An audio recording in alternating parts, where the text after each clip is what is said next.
సుమన్ టీవీలో మీ personal and business promotions కోసం కింది నెంబర్కి కాంటాక్ట్ చేయండి.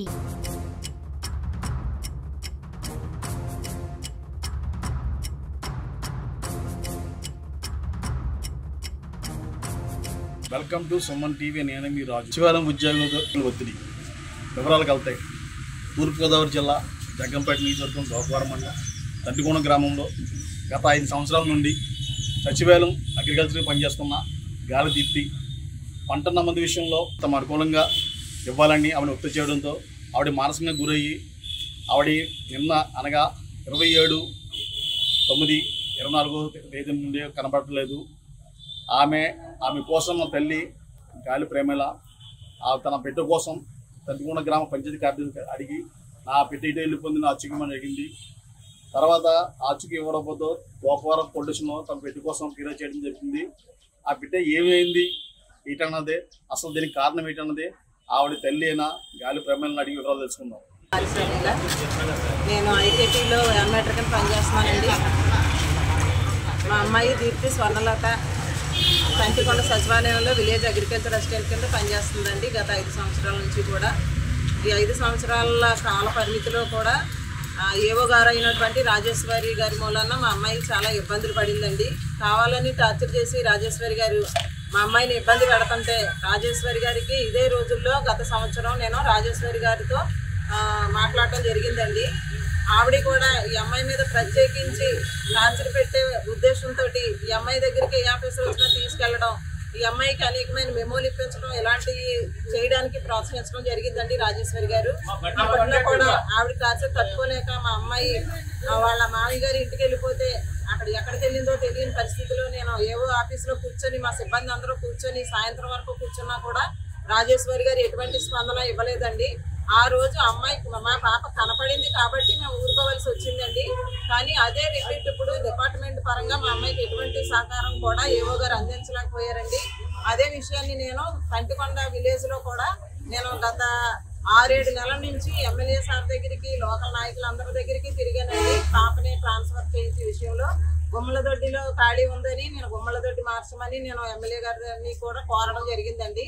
ఆ కోరే క్రమంలో అక్కడ ఉన్న నాయకులు దీప్తి చాలా వర్కర్ బాగా పనిచేస్తుంది, ఈ అమ్మాయిని మేము వదులుకోలేమండి, కావాలంటే అసిస్టెంట్స్ ఇంకొక వేయింతామని చెప్పి ఆ అమ్మాయిని అక్కడి నుంచి ట్రాన్స్ఫర్ అవ్వకుండా ఆఫ్ చేయడం.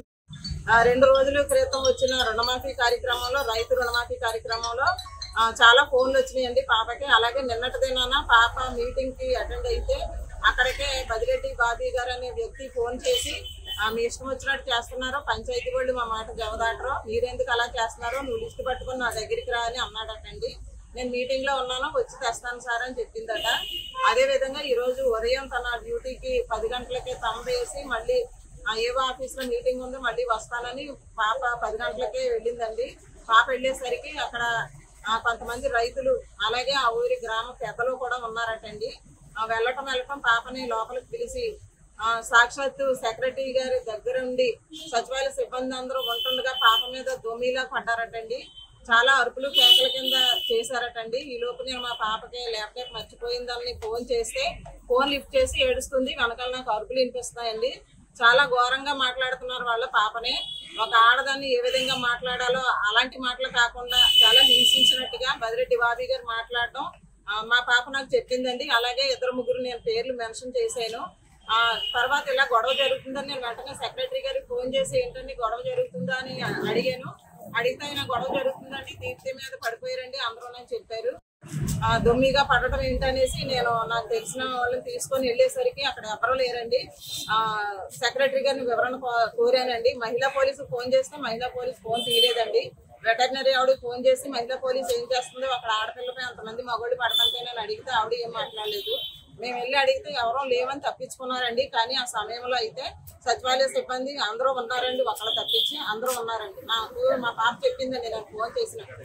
వాళ్ళు అలా మాట్లాడటం కూడా నా దగ్గర రికార్డింగ్ చేశానండి. మా పాప దగ్గర నేను ఫోన్ చేసినప్పుడు మా పాప ఇప్పుడు అక్కడి నుంచి బయటికి ఏడుస్తూ వెళ్ళిపోయిందంటండి. వెళ్ళిపోయేదాన్ని కనీసం ఎందుకు వెళ్తున్నామని కూడా వెనక్కి ఎవరు పిలవలేదండి.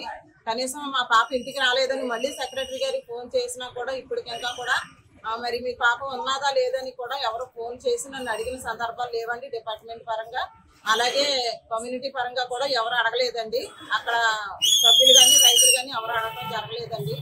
అందుకని నేను కంగారుగా మా పాప ఏమైందో అనేసి నా కుల పెద్దల్ని అలాగే నా తోటి స్టాఫ్ని తీసుకొచ్చి నేను మాట్లాడగా ఈరోజు స్టేషన్కి నేను కంప్లైంట్ ఇవ్వడం జరిగిందండి.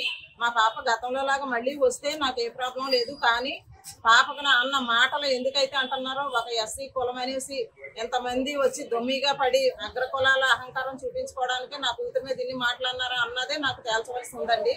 నా పాప కనబడకపోతే కనుక వీళ్ళందరి మీద కూడా కఠిన చర్యలు తీసుకోవాలని నేను కోరుతున్నాను.